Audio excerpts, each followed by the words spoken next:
Hello বন্ধুরা, সকলে কেমন আছো? আজকে বানাবো চটজলদি চিকেন স্যুপ।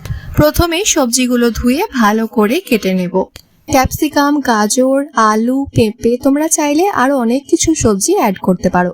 সবগুলো ভালো করে কেটে পরিষ্কার করে ধুয়ে নেব।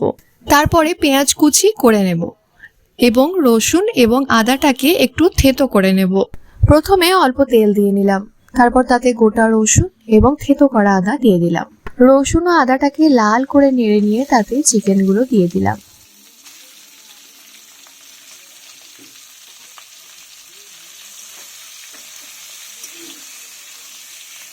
চিকেনগুলো যতক্ষণ না সাদা হয়ে আসে ততক্ষণ অবধি নাড়াচাড়া করতে হবে।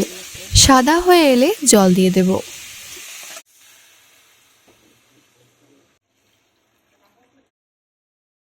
তারপর পরিমাণ মতো তাতে নুন এবং একটা আধখানা পাতিলেবুর রস দিয়ে দেব। এবার এটাকে ফুটতে দেব যাতে চিকেনটা সেদ্ধ হয়ে যায়। সেদ্ধ হয়ে এলে চিকেনটা নামিয়ে নেব। তারপর কড়াইতে অল্প তেল দেবো, তাতে পেঁয়াজ কুচি, লঙ্কা কুচি এবং বাকি রয়ে যা থেতো করা আদাটা দিয়ে দেব।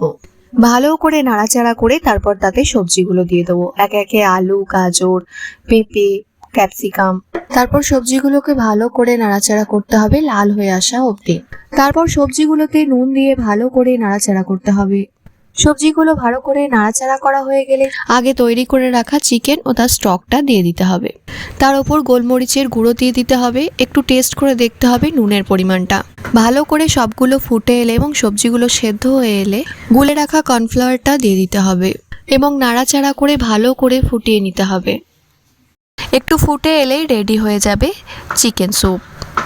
খুব চটজলদি সহজ উপায়েই অল্প সময়ের মধ্যেই বানিয়ে নেওয়া যায় চিকেন স্যুপ।